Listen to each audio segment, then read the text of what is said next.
Il y a 4 ans, ma sœur m'a volé mon riche fiancé. Aux funérailles de notre père, elle a ricané, pauvre de toi, toujours célibataire à 38 ans.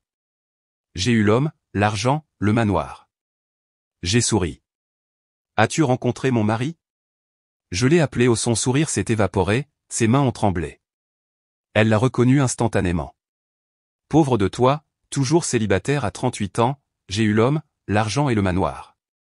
La voix de ma sœur Chloé goûtait d'une fausse sympathie alors qu'elle se penchait plus près, ses boucles d'oreilles en diamant captant la douce lumière autour de nous, les personnes en deuil murmuraient leurs condoléances et partageaient des souvenirs de notre père, mais tout ce que je pouvais entendre, c'était le son de mon cœur qui battait contre mes côtes. Elle avait attendu exactement 3 minutes après son arrivée pour porter le coup, 3 minutes à me regarder me tenir seul à côté du cercueil de papa, 3 minutes à calculer le moment parfait pour frapper, quand j'étais la plus vulnérable, classique Chloé, sachant toujours exactement quand tourner le couteau. Regarde-toi, continua-t-elle, sa voix à peine au-dessus d'un murmure mais réussissant d'une manière ou d'une autre à résonner dans mes oreilles comme un cri, debout ici toute seule, pendant que tout le monde a avancé dans sa vie, c'est presque pathétique. Avant de continuer, je veux vous remercier de vous joindre à moi pour partager des histoires de résilience et de transformation. Si vous croyez que la trahison peut mener à quelque chose de beau, veuillez envisager de vous abonner, c'est gratuit et cela nous aide à toucher davantage de femmes qui ont besoin d'espoir. Maintenant, voyons comment cela se déroule.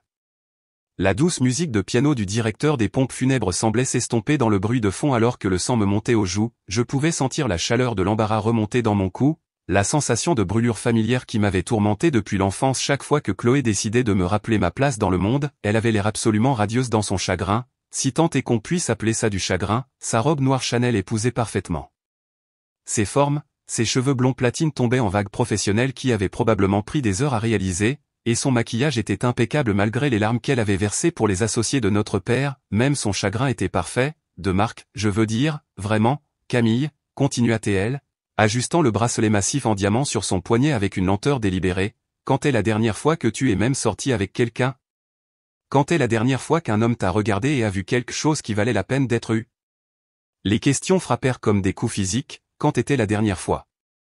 Je ne m'en souvenais même plus. Les années depuis sa trahison s'étaient estompées dans un flou de travail, de séances de thérapie et de soirées tranquilles passées à me reconstruire depuis zéro. J'avais été tellement concentré sur la guérison que j'avais oublié de vivre. Darren et moi en parlions juste dans la voiture, dit-elle en jetant un coup d'œil à mon ancien fiancé, qui se tenait près du registre des invités, ses cheveux poivre et sel parfaitement coiffés, son costume coûteux, un témoignage du succès qu'il avait atteint. Comme c'est triste que tu ne te sois jamais remise de l'avoir perdu. Le passé résonnait entre nous comme une condamnation à mort, jamais remise, comme si j'étais une créature pathétique qui s'était languie pendant 4 ans, attendant des miettes d'attention d'un homme qui avait choisi ma sœur plutôt que moi. Il se sent terriblement mal à ce sujet, tu sais, continua-t-elle, sa voix prenant ce ton particulier de fausse sollicitude qu'elle avait perfectionné au fil des ans, même coupable, mais que pouvait-il faire? Il est tombé amoureux de quelqu'un d'autre, ces choses arrivent. Quelqu'un d'autre? Pas n'importe qui, ça, la sœur de son fiancé, la femme qui avait souri à nos fiançailles, qui m'avait aidé à choisir les invitations de mariage, qui s'était tenue dans ma cuisine pour discuter des robes de demoiselle d'honneur tout en planifiant de voler mon futur époux. Le cœur veut ce qu'il veut, dit-elle avec un haussement d'épaules délicat, comme si elle discutait de la météo plutôt que de la destruction systématique de ma vie, et évidemment, son cœur voulait quelqu'un de plus sophistiqué, de plus mondain, de plus femme. Les derniers mots tombèrent comme une gifle, plus femme, l'implication était claire, j'étais en quelque sorte moins que, manquant des qualités essentielles qui rendaient une personne digne d'amour et d'engagement. Je pouvais sentir l'attention des personnes en deuil proche commencer à dériver vers nous. Tante Claire n'arrêtait pas de jeter des coups d'œil inquiets, se demandant probablement pourquoi les deux sœurs avaient une conversation si intense aux funérailles de leur père. De vieux amis de la famille commençaient à remarquer la tension crépitante entre nous comme l'électricité avant un orage. J'espère que tu ne penses pas que je suis cruelle, dit Chloé, sa voix soudainement sirupeuse d'une fausse gentillesse. Je m'inquiète juste pour toi, nous tous, debout ici seuls, pas de mari, pas d'enfant, pas de vraie vie à parler. Papa s'inquiétait aussi pour toi, tu sais, il me demandait si je pensais que tu trouverais jamais quelqu'un. La mention de l'inquiétude de notre persona comme une trahison de plus, s'était-il vraiment inquiété de ma solitude? M'avait-il vu comme la vieille fille tragique qui ne pouvait pas garder un homme? Il voulait que ces 2 filles soient heureuses, continua-t-elle, sa main parfaitement manucurée reposant sur son ventre plat dans un geste qui me fit me demander s'il y avait une autre annonce à venir. Et je suis heureuse, Camille, béatement, complètement heureuse, j'ai tout ce qu'une femme peut désirer. Elle fit un geste subtil vers Darren, qui signait maintenant le registre des invités avec le stylo Mont Blanc qu'il avait toujours porté, le même stylo qu'il avait utilisé pour signer notre bail d'appartement, le même stylo qu'il avait probablement utilisé pour signer son certificat de mariage avec ma sœur, un mari qui m'adore, une belle maison, la sécurité financière, un avenir rempli de possibilités. Chaque mot était soigneusement choisi, conçu pour souligner tout ce que je n'avais pas, alors que tu as ton petit appartement à Marseille, et ton travail dans cette agence de marketing, c'est un travail honnête, je suppose. Le dédain dans sa voix fit rougir mes joues encore plus, mon petit appartement était en fait un charmant 2 pièces avec vue sur la rade de Marseille, et mon travail était épanouissant d'une manière que je n'aurais jamais attendue, mais d'une manière ou d'une autre, sous son regard, ma vie soigneusement reconstruite semblait petite et insignifiante, je ne comprends juste pas comment tu peux te contenter de si peu, dit-elle en penchant la tête avec une confusion qui semblait sincère, tu ne veux pas plus? Tu ne veux pas ce que j'ai? La question resta suspendue dans l'air comme un défi, voulais-je ce qu'elle avait? Le mari infidèle, le mariage construit sur la trahison, le besoin constant de prouver sa valeur par des possessions matérielles? Je veux dire, regarde-nous, continua-t-elle, faisant un geste entre sa tenue de créateur et ma simple robe noire, regarde où nous en sommes dans la vie, je vis mes rêves, tandis que toi, quoi? Tu existes? Tu survis? Les mots me firent mal car ils touchaient à ma plus grande peur, que je sois devenu si concentré sur la guérison que j'avais oublié comment vivre vraiment, que j'avais laissé sa trahison me transformer exactement en ce qu'elle décrivait, une femme qui existait plutôt qu'une femme qui prospérait, mais ne t'inquiète pas, dit-elle, sa voix prenant ce ton condescendant qui me donnait la chair de poule, je suis sûr qu'un jour tu trouveras quelqu'un, peut-être pas quelqu'un comme Darren. Évidemment, mais quelqu'un d'approprié, quelqu'un à qui ça ne dérange pas que tu sois un peu endommagé. Endommagé, le mot frappa comme un coup physique, résonnant dans ma tête avec la force de la vérité absolue, est-ce ce que j'étais? Une marchandise endommagée que seul un certain type d'homme voudrait bien accepter? Je devrais aller réconforter Darren, dit-elle en jetant un coup d'œil à mon ancien fiancé, qui serrait maintenant la main d'un des associés de papa, il est émotif aux funérailles, toute cette sensibilité qui m'a fait tomber amoureuse de lui en premier lieu. Elle commença à se tourner, puis s'arrêta, comme frappée par une pensée soudaine, oh, et Camille, tu devrais peut-être envisager une thérapie, je connais une merveilleuse conseillère qui se spécialise dans les femmes qui ont eu du mal à tourner la page sur des relations passées, elle pourrait t'aider à enfin laisser aller et à trouver un peu de paix. La suggestion ressemblait à l'insulte finale, comme si ma douleur était quelque chose à réparer, ma souffrance persistante, un défaut de caractère qui nécessitait une intervention professionnelle, mais alors qu'elle commençait à s'éloigner, quelque chose en moi changea, peut-être que c'était la thérapie que j'avais déjà terminée, peut-être que c'était les 4 années de découverte de soi durement acquises, ou peut-être que c'était simplement la connaissance que j'avais survécu à son pire. Et en était ressortie plus forte, je pensais à l'homme qui m'avait embrassé ce matin, qui m'avait promis d'être là pour moi quoi que cette journée apporte, l'homme qui avait passé les 2 dernières années à me montrer à quoi ressemblait le vrai amour, pas l'attachement désespéré et nécessiteux que j'avais pris pour de l'amour avec Darren, mais quelque chose de plus profond et de plus sincère, en fait, Chloé, dis-je, ma voix empreinte d'un calme qui me surprit moi-même, il y a quelque chose que je pense que tu devrais savoir. Elle se retourna, les sourcils levés dans une curiosité polie, s'attendant probablement à un autre moment de vulnérabilité qu'elle pourrait exploiter, je ne suis pas seul, continuai-je, m'écartant en le voyant approcher à travers la foule des personnes en deuil, je n'ai pas été seul depuis longtemps. Je souris, sincèrement, pour la première fois depuis mon entrée aux pompes funèbres, as-tu rencontré mon mari?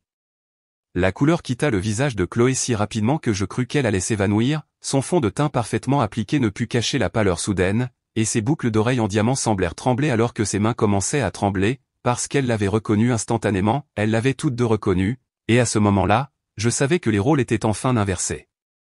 Le souvenir me submergea comme une vague scélérate alors que je regardais la reconnaissance naître dans les yeux de Chloé, 4 années s'effacèrent en un instant, et j'avais à nouveau 24 ans, debout dans la salle de bal de l'hôtel du Palais, au gala annuel de recherche sur le cancer infantile, le lustre projetait une lumière dorée sur les robes de créateurs et les smokings, les coupes de champagne cliquetaient en célébration du succès de la collecte de fonds de la soirée, et je venais de rencontrer l'homme que je pensais allait changer ma vie pour toujours. Darren Mitchell se tenait près de la table de vente aux enchères silencieuses, étudiant un forfait week-end dans une région viticole renommée avec l'intensité concentrée de quelqu'un habitué à prendre des décisions importantes. Son costume gris anthracite était parfaitement coupé, sa confiance évidente dans la façon dont il se tenait, pas arrogant, juste assuré, lorsque notre amie commune Clara nous présenta, sa poignée de main fut ferme, son sourire sincère, et ses yeux retinrent les miens juste assez longtemps pour accélérer mon pouls. Camille travaille chez une agence de marketing numérique, avait expliqué Clara, elle est le génie créatif derrière cette campagne virale pour la start-up éco-responsable dont tout le monde parle. Impressionnant, avait dit Darren, et quelque chose dans son ton me fit croire qu'il le pensait vraiment. J'ai suivi la croissance de cette entreprise, stratégie de positionnement brillante. Nous parlâmes pendant 20 minutes des pratiques commerciales durables, des défis du marketing des startups et du délicat équilibre entre profit et objectif. Il écoutait, vraiment écoutait, posant des questions réfléchies qui montraient qu'il appréciait mes opinions. Quand il me demanda ma carte de visite, j'eus l'impression de flotter. Notre premier rendez-vous fut un dîner dans un petit restaurant italien dans un quartier historique du centre-ville de Marseille. Il arriva avec une seule tulipe blanche, ma fleur préférée, dont il s'était d'une manière ou d'une autre souvenu de notre brève conversation sur les jardins de printemps. Le geste semblait à la fois attentionné et parfaitement discret. Nous parlâmes jusqu'à ce que le personnel du restaurant commence à empiler les chaises autour de nous, perdus dans des discussions sur les rêves de voyage, les traditions familiales et les livres qui avaient façonné nos visions du monde. À notre troisième rendez-vous, j'imaginais déjà le présenter à ma famille. Il avait cette façon de me faire sentir écouté, valorisé, comme si mes pensées et mes rêves comptaient pour quelqu'un qui comprenait l'ambition et le succès. Quand il m'embrassa pour me souhaiter bonne nuit devant mon immeuble, ses lèvres douces et hésitantes, j'eus l'impression d'être l'héroïne de chaque roman d'amour que j'avais secrètement dévoré. Papa l'aima immédiatement. Ils se lièrent d'amitié autour du golf, de la stratégie commerciale et de leur appréciation commune du whisky single malt. Je les trouvais sur le porche arrière pendant les dîners de famille, plongés dans une conversation sur les tendances du marché et les opportunités d'investissement. Papa s'illuminerait chaque fois que le nom de Darren était mentionné dans la conversation, louant constamment son intelligence, son éthique de travail, sa dévotion évidente envers moi. Ce garçon ira loin, disait papa, rayonnant de fierté comme si Darren était déjà son gendre, et il t'adore clairement, chérie, la façon dont il te regarde, comme si tu avais fait pendre la lune. Même maman, qui était décédée 2 ans plus tôt, aurait approuvé. Je pouvais sentir sa présence parfois pendant ses premiers mois avec Darren, je pouvais presque l'entendre murmurer qu'elle avait enfin trouvé quelqu'un digne de sa fille aînée. La réaction initiale de Chloé avait été un enthousiasme soigneusement calibré. Elle s'extasiait sur notre perfection ensemble, sur ma chance d'avoir trouvé une telle prise, sur son excitation à l'idée d'avoir potentiellement Darren comme beau-frère. Mais même alors, quelque chose semblait légèrement étrange dans son effusion. Ses compliments venaient trop vite, son sourire semblait étudié et ses câlins duraient juste un battement de trop, comme si elle l'étudiait plutôt que de simplement l'accueillir dans la famille. Il est absolument magnifique, m'avait-elle murmuré après notre premier barbecue familial, ses doigts s'attardant sur mon bras, ses yeux, ce sourire. Tu ferais mieux de le garder serré, ma sœur. Les hommes comme ça ne restent pas longtemps célibataires. Le commentaire m'avait fait rire à l'époque, mais avec le recul, il ressemblait plus à un avertissement qu'à un encouragement. Les fiançailles arrivèrent 8 mois plus tard lors d'un week-end à Montréal. Darren avait tout planifié parfaitement, dîner au coucher du soleil dans un restaurant au bord de l'eau, une table privée donnant sur le port, la bague cachée dans un dessert qui arriva avec « Veux-tu m'épouser ?» écrit en chocolat sur l'assiette. Je dis oui avant même qu'il n'ait terminé son discours nerveux sur son désir de passer le reste de sa vie à me rendre heureuse. La bague était magnifique, un sertissage solitaire classique avec un diamant qui captait la lumière comme une étincelle d'étoile capturée, pas la plus grosse pierre que j'ai jamais vue, mais élégante et intemporelle. Je voulais quelque chose qui te conviendrait, avait expliqué Darren, classique, sophistiqué, durable.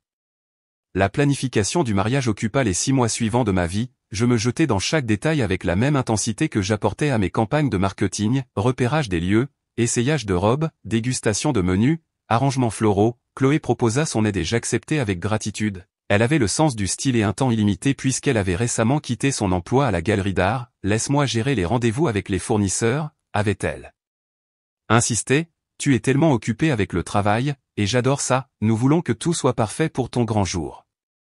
Son dévouement sembla touchant au début. Elle assistait aux dégustations de gâteaux quand je ne pouvais pas quitter le bureau, rencontrait les photographes pour examiner les portfolios, aidait même à coordonner avec les témoins de Darren pour les essayages de smoking. Je me sentais chanceuse d'avoir une sœur aussi solidaire, quelqu'un qui se souciait autant de mon bonheur pour investir autant de temps et d'énergie à réaliser mes rêves de mariage. Mais progressivement, de petites fissures commencèrent à apparaître dans ma vie parfaite. Darren commença à travailler plus tard, manquant les dîners que nous avions prévus, arrivant à mon appartement avec des excuses et des explications sur des clients difficiles et des délais de projet. Son téléphone vibrait constamment pendant nos moments ensemble, des SMS et des appels auxquels il répondait par de brèves conversations murmurées dans le couloir ou la salle de bain. Désolé, chérie, disait-il en revenant avec un baiser distrait sur mon front, crise au bureau, tu sais comment c'est.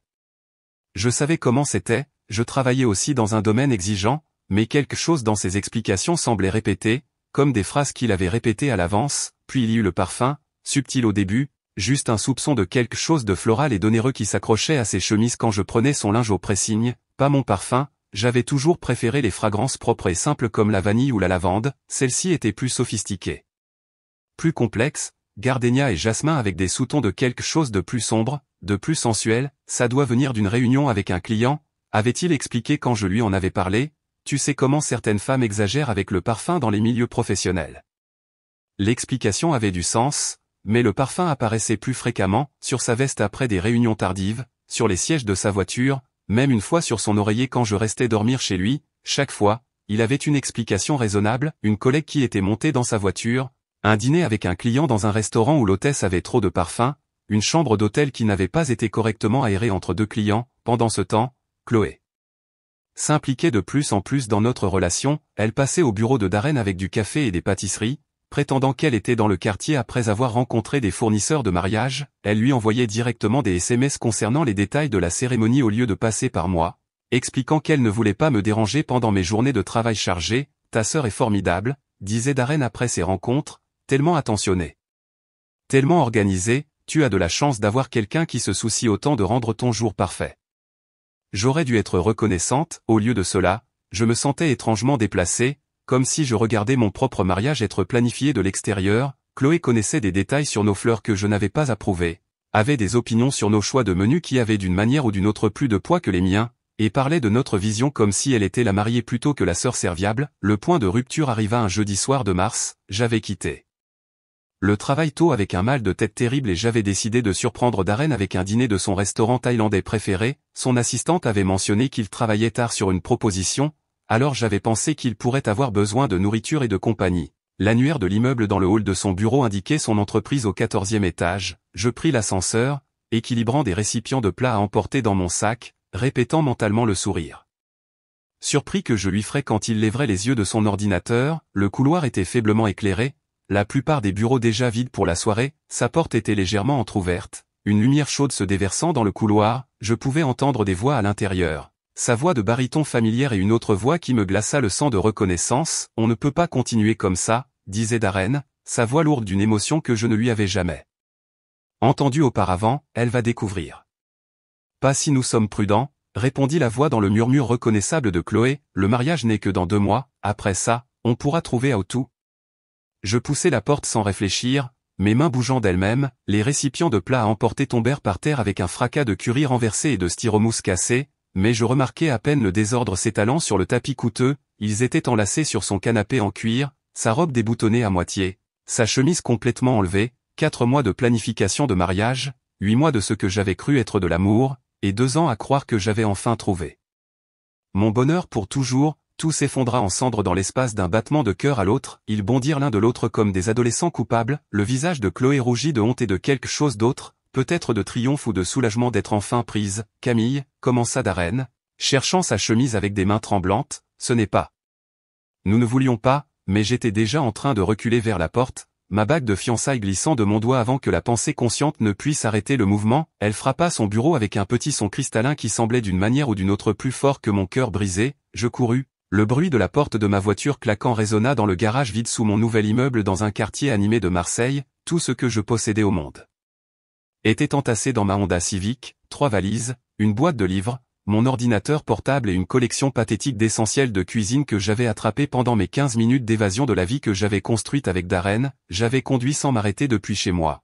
Ne m'arrêtant que pour faire le plein et prendre un café terrible, mes mains agrippaient le volant si fort que mes jointures étaient devenues blanches, quelque part sur l'autoroute. Le GPS m'avait guidé jusqu'à cette adresse que j'avais trouvée sur un site d'annonce lors d'une recherche d'appartement désespérée à 3 heures du matin, un studio que j'avais loué sans même le voir parce que la propriétaire était prête à renoncer à la vérification de crédit pour un mois de caution supplémentaire. L'immeuble sentait le vieux tapis et le désinfectant industriel, mon appartement était au 4e étage, accessible uniquement par un escalier étroit qui gémissait sous le poids de mes affaires.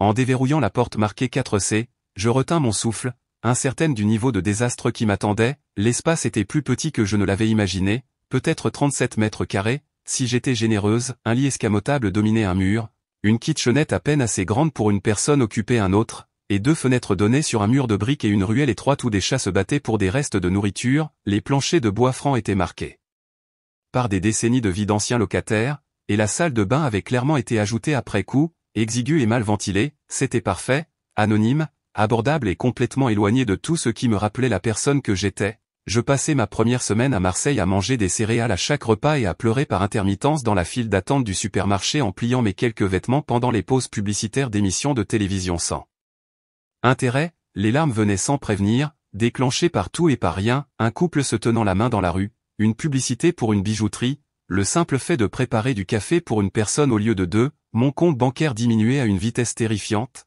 j'avais quitté mon emploi dans un moment de bouleversement émotionnel, brûlant les ponts avec un courriel de démission bien plus honnête que professionnel, les économies qui semblaient autrefois substantielles paraissaient maintenant pitoyables une fois étirées pour couvrir le loyer, les charges, l'épicerie et les nécessités de base pour repartir de zéro, la recherche d'emploi ressemblait à une torture d'un genre particulier, chaque entretien me demandait d'expliquer le trou dans mon CV, de forger des mensonges prudents sur la recherche de nouveaux défis au lieu d'admettre que j'avais fui ma ville natale après avoir découvert mon fiancé et ma sœur ensemble, les courriels de refus arrivaient avec une régularité de métronome, chacun une petite confirmation que j'étais aussi fondamentalement brisé que je me sentais, finalement, après 3 semaines de candidature de plus en plus désespérée, je reçus un appel d'une petite agence de marketing numérique, ils avaient besoin d'une assistante administrative. Quelqu'un pour répondre au téléphone, planifier les réunions, organiser les dossiers et gérer les tâches peu glamour qui faisaient fonctionner l'entreprise, le salaire était à peine au-dessus du SMIC, les avantages inexistaient. NTS, et le bureau était situé dans un entrepôt reconverti qui sentait perpétuellement le café et l'encre d'imprimante industrielle, je pris le poste immédiatement, mon premier jour dans cette agence, j'arrivais 20 minutes en avance et restais assise dans ma voiture sur le parking, me faisant un discours d'encouragement qui ressemblait plus à une menace, tu peux le faire, Camille, tu peux répondre au téléphone, tu peux classer des documents, tu peux agir comme une humaine normale pendant 8 heures, le bureau était un chaos d'énergie créative qui m'intimidait et me fascinait à la fois, des graphistes penchés sur des moniteurs massifs, leur poste de travail couvert d'échantillons de couleurs et de typographie, des responsables de compte gesticulaient frénétiquement pendant les appels clients, passant du charme à la panique avec une vitesse impressionnante, l'air vibrait de délai, de dépendance à la caféine et de cette tension particulière qui découle de la gestion d'une petite entreprise par passion et par prière. Mon bureau était niché dans un coin près de la réception, équipé d'un ordinateur ancien, d'un téléphone qui sonnait constamment et d'un système de classement qui semblait avoir été organisé par quelqu'un en pleine crise de nerfs. Ma superviseure, Agnès, était une femme pressée d'une 50aine d'années qui parlait en phrases rapides et consommait du café comme si c'était une substance vitale, répond au téléphone poliment, planifie les réunions sans créer de conflit et essaie de ne perdre aucun document important, avait-elle dit le premier matin, et ne prend rien personnellement de ce que dit l'équipe créative, ce sont des artistes, ils communiquent par le sarcasme et les crises existentielles. Le travail était abrutissant mais heureusement distrayant, je répondais aux appels de clients qui voulaient savoir pourquoi leur logo n'était pas plus violet, planifiais des réunions entre des personnes qui semblaient se détester activement, et classais des factures avec la précision méthodique de quelqu'un reconnaissant d'avoir des tâches concrètes qui ne pouvaient pas lui briser le cœur. Pendant mes pauses déjeuner, j'allais au Vieux-Port et m'asseyais sur un banc donnant sur la rade de Marseille, regardant les ferries faire la navette entre Marseille et les îles, l'eau changeait de couleur tout au long de la journée, gris acier le matin, bleu foncé l'après-midi, presque noir le soir, je mangeais des sandwichs d'une épicerie du coin et essayais d'imaginer quel genre de personne je pourrais devenir dans ce nouvel endroit. Après 2 mois de survie à peine, Agnès m'appela un vendredi après le travail, tu sembles compétente, dit-elle, ce que j'avais appris être un grand compliment venant d'elle, et tu es la première assistante administrative que nous ayons eue qui ne pleure pas quand les designers sont de mauvaise humeur. Comment te sentirais-tu si tu prenais des responsabilités de coordination client? Ça vient avec une augmentation.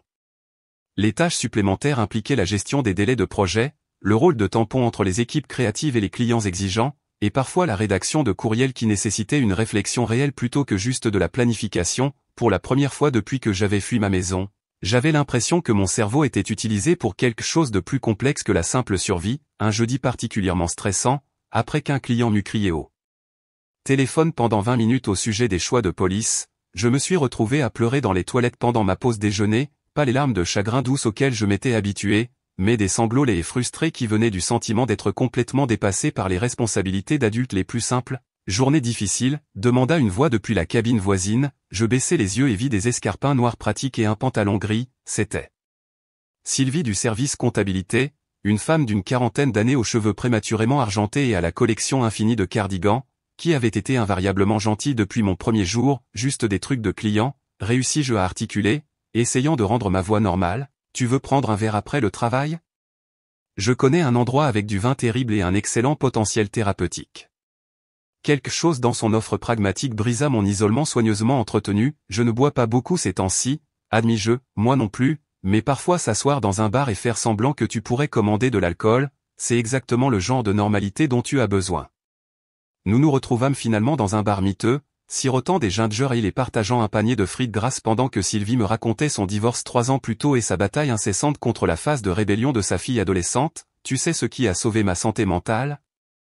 Demanda-t-elle en volant une frite de mon côté du panier. La thérapie, une bonne thérapie, pas le genre où quelqu'un se contente de hocher la tête et de demander comment ça te fait. Sentir, j'ai trouvé cette femme, le docteur Patricia Chin, qui a pratiquement reconstruit mon cerveau de A à Z. Elle glissa une carte de visite sur la table collante, elle est chère, mais elle vaut chaque centime, et elle a une échelle mobile pour les gens qui reconstruisent leur vie. Le cabinet du docteur Chen ne ressemblait en rien à ce à quoi je m'étais attendu, au lieu de l'environnement stérile et clinique que j'avais imaginé, son espace était chaleureux et habité, des bibliothèques bordaient les murs, remplis de textes de psychologie mêlés à des romans et des recueils de poésie. Son bureau était couvert de plantes grasses dans des pots dépareillés et une grande fenêtre donnait sur un petit jardin où des carillons éoliens créaient une douce bande sonore pour nos séances. « Parle-moi de la personne que tu étais avant », dit-elle lors de notre première rencontre, sa voix portant un léger accent qui rendait chaque mot soigneusement considéré. Je m'attendais à parler de Darren, de la trahison, du mariage qui n'avait jamais eu lieu. Au lieu de cela, nous passâmes des semaines à explorer qui j'avais été avant de le rencontrer, la professionnelle du marketing ambitieuse qui avait décroché son emploi de rêve directement après HEC Paris, la fille qui organisait des fêtes surprises pour les anniversaires de ses parents, l'ami qui avait conduit 6 heures pour aider quelqu'un à déménager. Le traumatisme a cette capacité de nous faire oublier notre propre force, expliqua le docteur Chin lors d'une séance particulièrement difficile. Tu as survécu à quelque chose qui aurait brisé beaucoup de gens, ce n'est pas de la faiblesse, c'est une résilience remarquable. Lentement, douloureusement, je commençais à me souvenir que j'étais plus que juste quelqu'un qui avait été trahi, j'étais quelqu'un qui avait bâti une carrière réussie à partir de rien, qui avait entretenu des amitiés après l'université et au-delà, qui avait autrefois été assez confiante pour faire des présentations devant des salles pleines de cadres sans transpirer. La guérison ne fut pas linéaire, certains jours, je me sentais forte et pleine d'espoir, prête à reconstruire ma vie avec un but et une intention. D'autres jours, je me retrouvais à pleurer devant la bande-annonce d'une comédie romantique ou à éviter l'épicerie parce que je ne pouvais pas supporter de voir des couples faire leurs courses ensemble, mais progressivement, les bons jours commencèrent à dépasser les mauvais. L'amitié de Sylvie devint mon ancre vers la normalité, elle m'invita à son club de lecture, un groupe de femmes qui se réunissaient chaque mois pour discuter de romans et boire du vin dans les salons les unes des autres. Au début, je m'asseyais tranquillement dans les coins, contribuant peu aux conversations sur les personnages complexes et les rebondissements de l'intrigue, mais au fil des mois, je me retrouvais à m'engager davantage, à offrir des opinions, même à rire des blagues internes. Tu es différente, observa Sylvie un soir alors que nous retournions à nos voitures après une discussion particulièrement animée sur un roman policier se déroulant à Londres après-guerre. Quand tu as commencé à venir à ces réunions, tu avais l'air prête à t'enfuir à tout moment, maintenant, tu as l'air de vouloir vraiment être ici.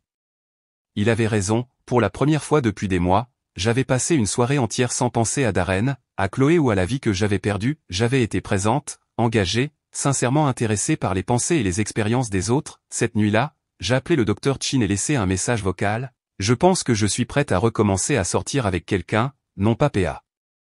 RCE que je suis seule, mais parce que je pense que je pourrais réellement avoir quelque chose à offrir à quelqu'un. Son rappel arriva le lendemain matin. Ça, dit-elle, c'est exactement la bonne raison. Sortir avec quelqu'un après la trahison ressemblait à apprendre à marcher à nouveau après un accident dévastateur, chaque pas hésitant, chaque mouvement mesuré pour une douleur potentielle. Ma première tentative fut un désastre aux proportions épiques. Sylvie m'avait arrangé un rendez-vous avec le frère de sa voisine, un comptable tout à fait gentil nommé Benoît qui passa tout notre rendez-vous café à expliquer sa collection de pièces de monnaie et à demander si j'avais déjà envisagé le potentiel d'investissement des cartes de baseball vintage. Je m'excusai après 45 minutes, prétextant une urgence au travail, et passai le trajet de retour à me demander si j'étais destiné à attirer des hommes soit infidèles, soit incroyablement ennuyeux. Peut-être que c'était mes seules options maintenant, les tricheurs ou les collectionneurs d'articles de sport dépassés. Le deuxième rendez-vous fut pire, un ingénieur logiciel rencontré sur une application de rencontre qui arriva avec 20 minutes de retard. commanda l'article le plus cher du menu et passa la soirée à m'expliquer mon propre travail de marketing, quand il suggéra que nous partagions l'addition après avoir mangé 2 entrées, un plat principal et 3 cocktails artisanaux, pendant que je sirotais un seul verre de vin et une salade. Je décidai que l'univers m'envoyait un message clair sur mon avenir sentimental. Peut-être que je suis juste censé rester célibataire, dis-je au docteur Chin lors de notre séance. La semaine suivante, peut-être que certaines personnes sont conçues pour la solitude. Ou peut-être, répondit-elle avec ce sourire entendu que j'avais appris à aimer et à craindre, tu ne rencontres juste pas les bonnes personnes dans les bonnes circonstances, parfois, les meilleures connexions se produisent quand on ne les cherche pas activement. Elle avait raison. Même si je ne m'en rendrais compte que 3 mois plus tard, Marcus entra dans ma vie un mardi matin d'octobre, portant une boîte de matériel promotionnel pour une présentation client et vêtu d'un pull bleu marine qui faisait ressortir le gris de ses yeux. Il n'était pas particulièrement grand, peut-être un M78, mais il se déplaçait avec une confiance tranquille qui commandait l'attention sans l'exiger. Ses cheveux foncés étaient parsemés d'argent aux tempes, et quand il sourit à Agnès en se présentant, l'expression sembla sincère plutôt qu'étudiée. Voici Camille, dit Agnès en désignant mon bureau. Elle sera votre interlocutrice principale pour le projet Morrison Hotel. Il se tourna vers moi avec ce même sourire, me tendant la main pour une poignée de main ferme qui dura exactement le temps approprié, assez longtemps pour être chaleureuse, assez courte pour rester professionnelle. Marcus Hamilton, dit-il, j'ai hâte de travailler avec vous.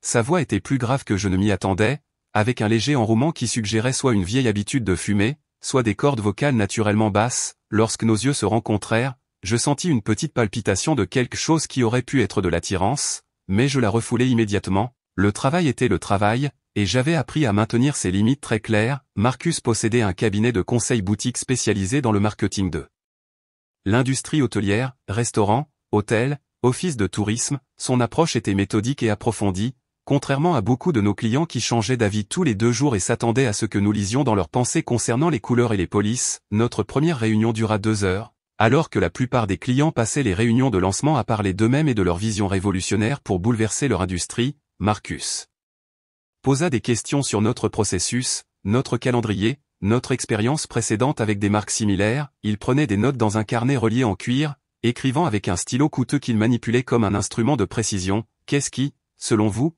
rend une marque hôtelière mémorable ?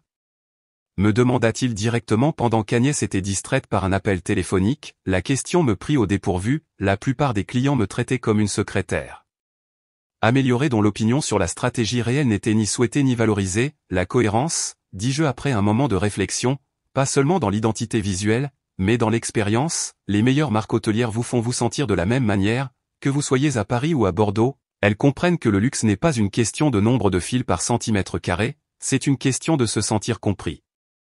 Il hocha lentement la tête, prenant une autre note. C'est exactement ça, la plupart des gens pensent que le marketing hôtelier concerne les commodités et l'emplacement, mais il s'agit en réalité de connexion émotionnelle. Au cours des semaines suivantes, Marcus devint mon client préféré. Il répondait rapidement aux courriels, fournissait des retours spécifiques et exploitables, et ne haussa jamais la voix ni ne remit en question ma compétence lorsque des détails de projet devaient être ajustés. Lorsque notre designer démissionna inopinément au milieu de sa campagne, nous laissant nous démener pour respecter les délais, Marcus demanda simplement ce qu'il pouvait faire pour aider, plutôt que de menacer de retirer ses affaires. Je pourrais contacter des freelances avec lesquels j'ai travaillé auparavant, offrit-il lors d'une réunion d'urgence, aucune obligation de les utiliser, mais cela pourrait vous donner des options pendant que vous interviewez des remplaçants. Le freelance qu'il recommanda s'avéra être exactement ce dont nous avions besoin, talentueux, fiable et immédiatement disponible. Quand je remerciai Marcus pour la recommandation, il haussa les épaules comme si aider à résoudre notre crise de personnel était la chose la plus naturelle au monde. Les bonnes personnes devraient se soutenir mutuellement, dit-il simplement. Notre relation professionnelle commença à évoluer vers quelque chose de plus personnel, pendant les dernières semaines de son projet. Il commença à arriver quelques minutes en avance pour les réunions, s'attardant ensuite pour discuter de tout sauf du travail. J'appris qu'il avait grandi à Nice, étudié le commerce à HEC Paris et déménagé à Marseille 5 ans plus tôt pour être plus près de sa mère vieillissante. Il s'enquit de mon parcours avec une curiosité sincère, écoutant mes histoires soigneusement éditées sur le départ de ma ville natale pour de nouvelles opportunités sans insister pour des détails que je n'étais pas prête à partager. Tu as l'air d'être quelqu'un qui a vécu des moments intéressants, dit-il un après-midi alors que nous marchions vers sa voiture, une Honda pratique, impeccablement propre à l'intérieur comme à l'extérieur. Intéressant est une façon de dire les choses, répondis-je, surprise de constater à quel point je voulais lui dire toute la vérité. Les meilleures personnes ont généralement des histoires compliquées, dit-il en déverrouillant sa voiture, les parcours simples ont tendance à produire des personnalités ennuyeuses. Lorsque son projet fut officiellement terminé, je ressentis un pincement inattendu de déception. Nos réunions étaient devenues le point culminant de ma semaine de travail, de petites îles de conversation intelligentes et de respect sincère dans un océan de clients difficiles et de délais impossibles. J'espère que nous retravaillerons bientôt ensemble, dis-je en lui serrant la main dans le hall après notre présentation finale. En fait, dit Marcus, sa voix portant une note d'incertitude que je ne lui avais jamais entendue auparavant, je me demandais si tu voudrais dîner un jour? Pas pour le travail, juste dîner. L'invitation resta suspendue entre nous comme un pont que je n'étais pas sûr d'être assez courageuse pour traverser. Il a dû voir l'hésitation dans mes yeux car il ajouta rapidement, aucune pression. Je pensais juste que ça pourrait être agréable de poursuivre nos conversations sans avoir les délais de projet au-dessus de nous.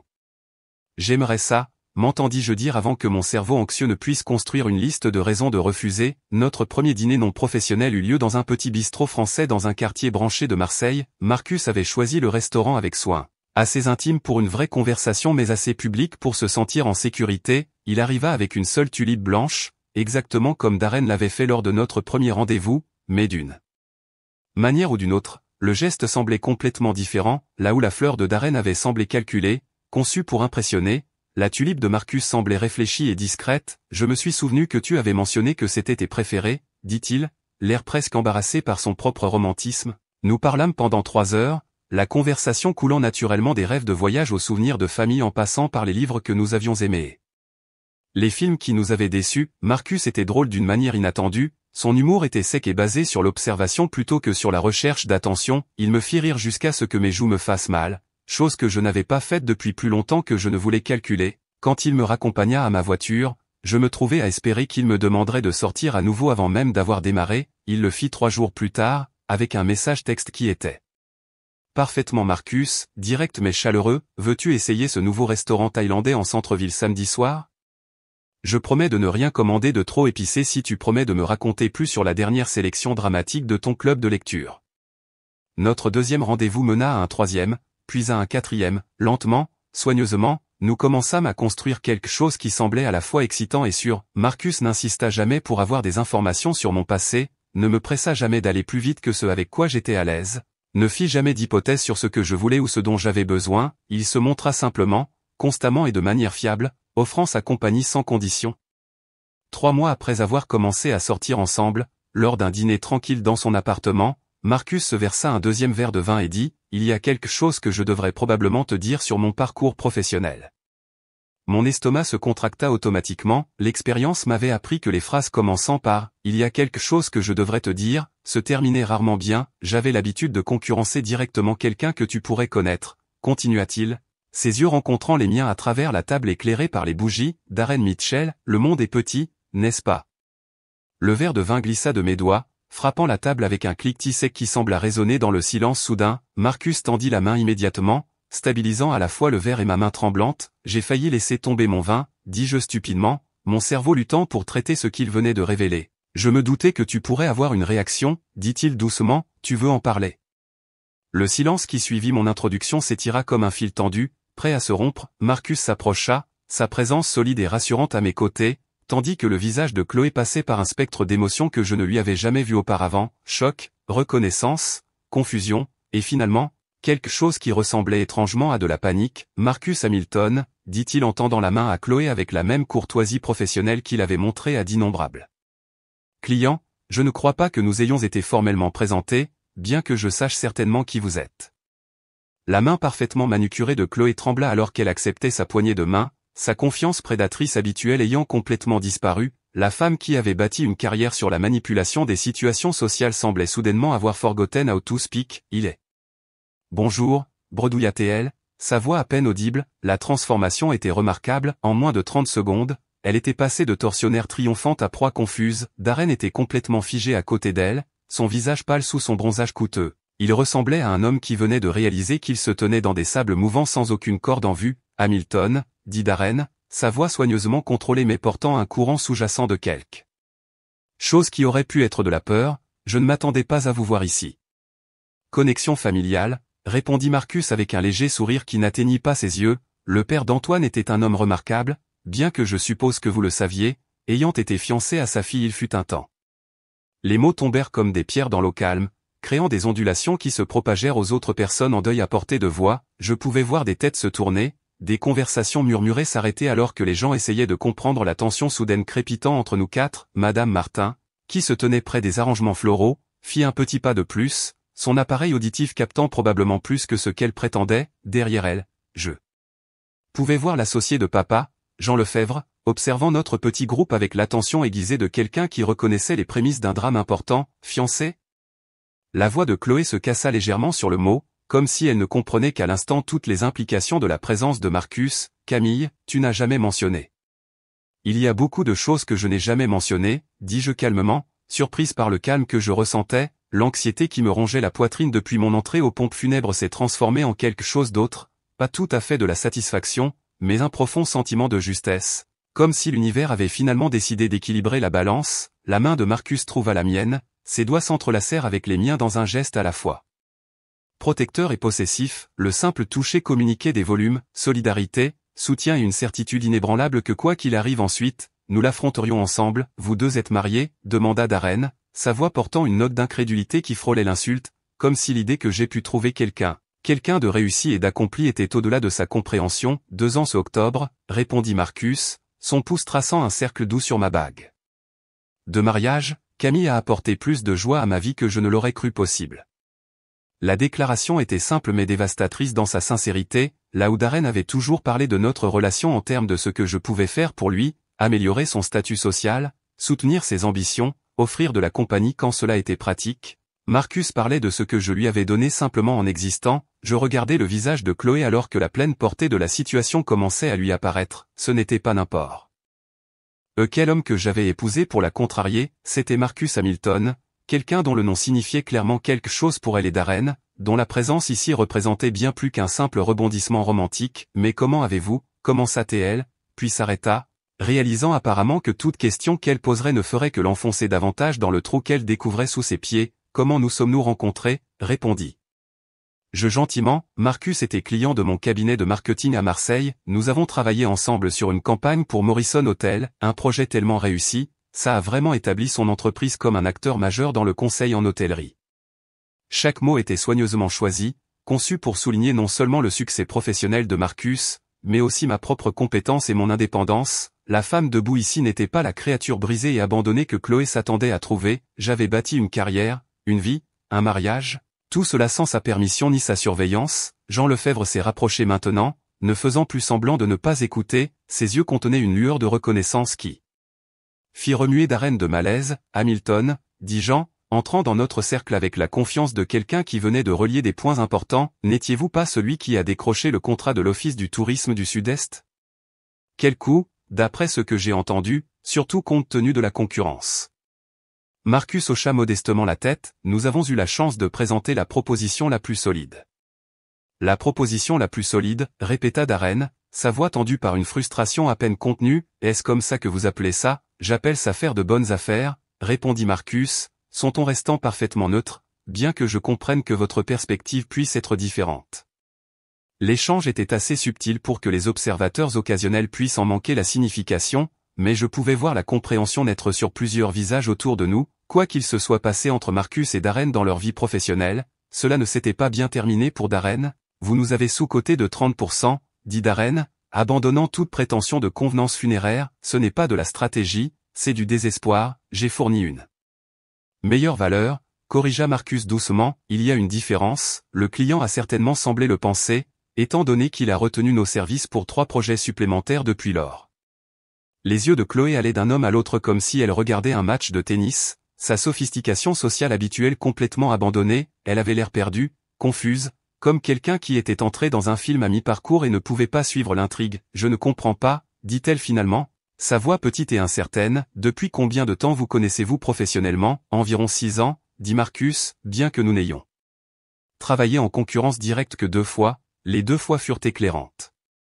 Madame Martin avait abandonné toute prétention de ne pas écouter et regardait maintenant ouvertement notre groupe. Derrière elle, je pouvais voir d'autres personnes en deuil commencer à se rassembler plus près, attirées par l'énergie indéniable du drame familial se déroulant en temps réel. Camille n'a jamais mentionné tout ça, dit Chloé, sa voix prenant un léger ton aigu alors qu'elle essayait de reprendre un semblant de contrôle sur la situation. Camille et moi ne discutons pas de mes rivalités commerciales à la maison, répondit Marcus doucement, nous préférons nous concentrer sur des sujets plus agréables, bien que je soupçonne qu'elle aurait pu trouver cette connexion particulière amusante étant donné les circonstances. L'euphémisme flottait dans l'air comme de l'encens, amusant, cela ne rendait à peine justice à ce que je ressentais en découvrant que mon nouveau mari non seulement connaissait mon ex-fiancé, mais l'avait apparemment surpassé en affaires à plusieurs reprises. La mâchoire de Darren travaillait silencieusement, ses mains serrées en poing à ses côtés, le sang-froid qu'il avait maintenu tout au long des funérailles se fissurait, révélant quelque chose de laid et de désespéré sous son extérieur soigné. Tu as planifié ça, dit-il soudainement, sa voix assez forte pour porter jusqu'au cercle croissant d'observateurs. Toute cette histoire, rencontrer Camille, l'épouser, c'est tout un plan de vengeance élaboré. L'accusation était si absurde, si complètement déconnectée de la réalité que j'éclatai de rire, le son sortit avant que je ne puisse l'arrêter, vif et sincère dans l'atmosphère pesante de deuil et de tension. Vengeance, répétai-je, ma voix portant clairement dans le silence soudain qui s'était abattu sur notre coin des pompes funèbres. Tu penses que j'ai épousé Marcus pour me venger de toi? L'idée était si ridicule que même certaines des personnes en deuil qui écoutaient semblaient sceptiques. La paranoïa de Darren s'étalait, son sentiment exagéré de sa propre importance pleinement exposé à la vue de tous. Cela me demanderait de me soucier encore assez de toi pour planifier une vengeance, continuai-je, ma voix gagnant en force à chaque mot, cela me demanderait de penser à toi du tout. La vérité de cette déclaration me frappa au moment où je la prononçai. Pour la première fois depuis 4 ans, je réalisais que Darren était devenu hors de propos dans ma vie, pas quelqu'un que je détestais ou à qui j'en voulais, mais simplement quelqu'un qui n'avait plus d'importance. Marcus me serra doucement la main, un petit geste d'approbation et de soutien qui manquera dans le moment présent. Autour de nous, les conversations murmurées avaient repris avec une nouvelle intensité. Je pouvais voir l'histoire se répandre à travers la foule comme des ondulations dans un étang, la sœur qui avait volé le fiancé, la fiancée abandonnée qui avait trouvé mieux, les rivaux commerciaux se rencontrant aux funérailles familiales. Demain, la moitié de la ville saurait que Camille Mitchell avait épousé l'homme qui avait déjoué Darren en affaires, et l'autre moitié appellerait ses amis pour se mettre au courant des ragots. Chloé sembla comprendre cela mieux que quiconque, son visage était devenu blafard alors qu'elle regardait notre famille élargie et les associés de papa déchiffrer les implications de ce dont ils étaient témoins. Pour quelqu'un qui avait construit son identité autour du fait d'être envié et admiré, le changement soudain de perception publique était clairement dévastateur. On frappa 3 jours après notre retour à Marseille, doucement et hésitamment contre la porte de notre appartement. Marcus était dans son bureau, examinant des propositions clients. Tandis que je triais les cartes de condoléances qui étaient arrivées en notre absence, les funérailles semblaient un rêve lointain maintenant, surréel comme le sont souvent les événements traumatisants une fois que l'on est loin de leurs conséquences immédiates. J'ouvris la porte, m'attendant à un voisin ou à un livreur, mais je trouvai à la place Chloé debout dans notre couloir. La transformation était si complète que pendant un instant, je ne la reconnus pas. Fini les robes de créateur, le maquillage parfait, l'armure d'accessoires coûteux qu'il avait défini aussi longtemps que je me souvenais. Elle portait un jean, un vrai jean, pas du genre de créateur qui coûte plus que le loyer de la plupart des gens, et un simple pull gris qui semblait avoir vu plusieurs lavages. Son visage était sans maquillage, révélant des cernes sous ses yeux et une pâleur qui parlait de nuit blanche. Ses cheveux blonds platine étaient tirés en une queue de cheval désordonnée, et ses mains parfaitement manucurées qui avaient autrefois affiché sa bague de mariage massive comme un trophée, étaient nues, à l'exception d'un simple anneau en or qui semblait d'une manière ou d'une autre diminuer sans ses diamants habituels. Camille, dit-elle, sa voix à peine audible, on peut parler?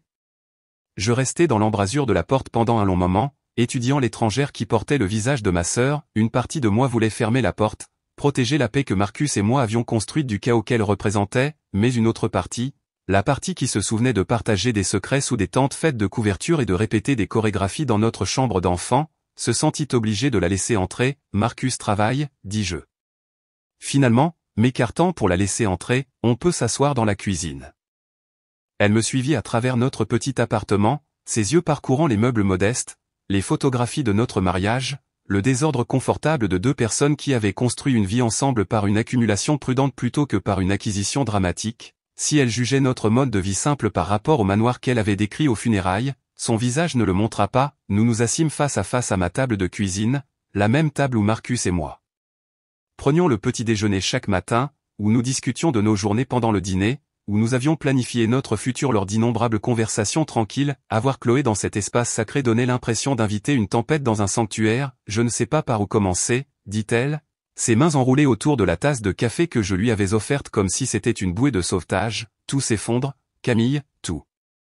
Les mots sortirent d'un coup, comme si elle les avait retenus si longtemps qu'ils avaient créé une pression derrière sa façade soigneusement construite. Elle me parla de l'argent, de la façon dont Darren vivait au-dessus de leurs moyens depuis des années, utilisant le crédit et les prêts pour maintenir le style de vie auquel il se sentait en droit. Le manoir était hypothéqué jusqu'au cou, les voitures étaient louées avec des paiements qu'il pouvait à peine se permettre, et ses bijoux, les diamants qu'elle avait affichés si fièrement, étaient en grande partie financés par un joaillier haut de gamme qui menaçait maintenant d'une action en justice. Il contrôle tout, dit-elle, sa voix se cassant légèrement, chaque carte de crédit, chaque compte bancaire, chaque investissement. Je ne sais même pas à combien s'élève vraiment notre dette parce qu'il gère toutes les finances.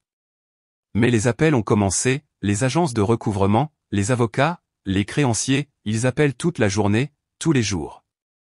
J'écoutais sans l'interrompre, regardant ma sœur, cette femme qui avait autrefois semblé invincible dans sa cruauté, s'effondrer sous mes yeux. L'ironie ne m'échappa pas, elle avait passé les funérailles à se vanter d'avoir l'homme, l'argent et le manoir, alors que les trois étaient apparemment construits sur des sables mouvants financiers. Le pire, continua-t-elle, sa voix baissant à peine audible, c'est que je pense qu'il m'en veut pour ça, pour la dette, pour la pression, pour ne pas valoir tout le mal qu'il s'est donné pour m'obtenir.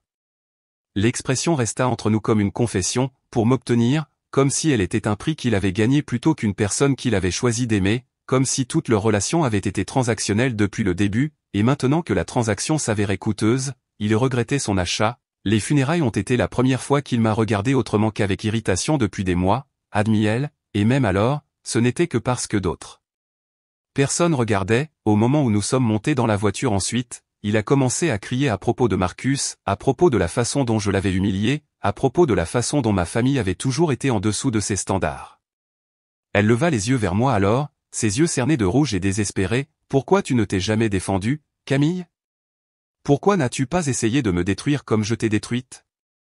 La question me prit au dépourvu, non pas parce que je ne m'y attendais pas, mais parce que je n'avais jamais vraiment examiné mes propres motivations assez attentivement pour articuler une réponse. Pourquoi ne m'étais-je pas défendu? Pourquoi n'avais-je pas essayé d'exposer leur liaison avant le mariage ou de chercher vengeance immédiatement après? Parce que je n'ai pas eu à le faire, dis-je finalement, les mots venant d'un puits profond de compréhension dont j'ignorais l'existence. Le temps a combattu pour moi. C'était vrai, je réalisais en le disant, pendant que je me reconstruisais à Marseille, apprenant à être entière à nouveau. Le temps faisait sa propre justice silencieuse, la relation construite sur la trahison avait pourri de l'intérieur, tout comme papa le disait à propos des bâtiments construits sur des fondations faibles. On pouvait peindre sur les fissures et renforcer les murs, mais finalement, les défauts fondamentaux feraient s'effondrer toute la structure. Chloé me regarda fixement à travers la table, son expression un mélange de confusion et de quelque chose qui aurait pu être de l'admiration. Tu as vraiment tourné la page, dit-elle, tu as réellement construit quelque chose de vrai. Oui, dis-je simplement, je l'ai fait. Elle resta silencieuse un long moment, ses doigts traçant le bord de sa tasse de café en cercles absents. Quand elle parla à nouveau, sa voix était si douce que je dus me pencher en avant pour l'entendre. J'ai trouvé quelque chose pendant que je nettoyais le bureau de papa, dit-elle en plongeant la main dans son sac et en retirant un petit journal relié en cuir. Je pensais que tu devrais le voir.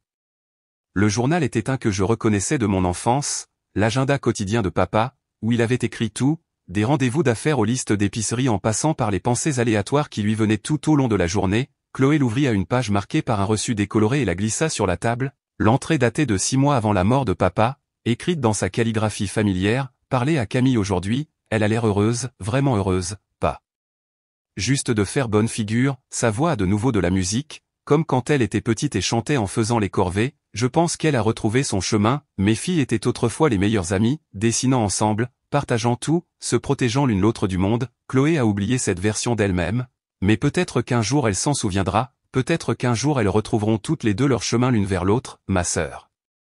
Les mots se brouillèrent alors que des larmes que je n'avais pas attendues remplissaient mes yeux. Papa avait tout vu, ma bonne humeur prudente lors de nos appels téléphoniques, la victoire creuse de Chloé, la tristesse fondamentale qui avait teinté la dynamique de notre famille depuis la trahison, mais il avait aussi vu l'espoir, la possibilité, la chance de guérison que je n'avais même jamais envisagée. Il n'a jamais cessé de croire que nous pourrions arranger ça, murmura Chloé, ses propres larmes coulant librement maintenant, même après tout ce que j'ai fait, tout ce que j'ai détruit.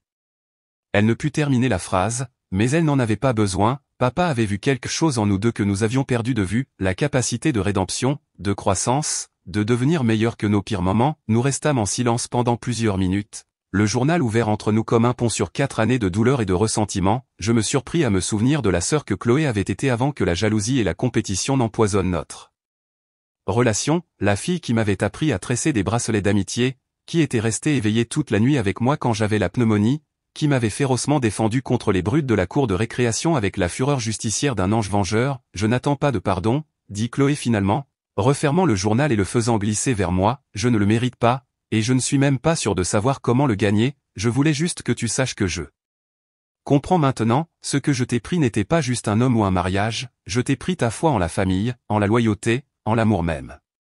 Elle se leva lentement, comme quelqu'un de beaucoup plus âgé que ses 36 ans, mais tu as retrouvé ton chemin quand même, tu as trouvé quelque chose de vrai avec Marcus, quelque chose que je ne pense pas avoir jamais eu, cela demande un courage que je n'ai jamais possédé. Je la raccompagnai à la porte, le cœur lourd d'émotions que je ne pouvais nommer, ce n'était pas la confrontation dramatique que j'avais imaginée pendant des années, le moment où j'allais enfin libérer toute ma douleur et ma rage accumulée, au lieu de cela. J'avais l'impression de regarder quelqu'un que j'avais autrefois beaucoup aimé enfin comprendre le vrai coup de ses choix. Camille, appelai-je alors qu'elle atteignait la poignée de la porte, elle se retourna, l'espoir scintillant brièvement dans ses yeux épuisés. Tu n'as pas ruiné ma vie, dis-je, surprise par la certitude calme dans ma propre voix, tu l'as complètement brisée, mais tu m'as aussi donné la chance de construire quelque chose de mieux à partir des morques. Oh, quelque chose qui était réellement à moi. Elle hocha la tête, un petit sourire effleurant ses lèvres, la première expression sincère que je lui avais vue depuis l'enfance, prends soin de toi, ajoutai-je, vraiment, prends soin de toi. Après son départ, je m'assis seul avec le journal de papa, lisant ces mots encore et encore jusqu'à ce que Marcus me trouve là. 1 heure plus tard, je lui racontai la visite, la dette, la dévastation silencieuse d'une vie construite sur des mensonges s'effondrant finalement sous son propre poids. Te sens-tu justifié ? Demanda-t-il en me prenant dans ses bras. Je réfléchis sérieusement à la question, me sentais-je justifié ?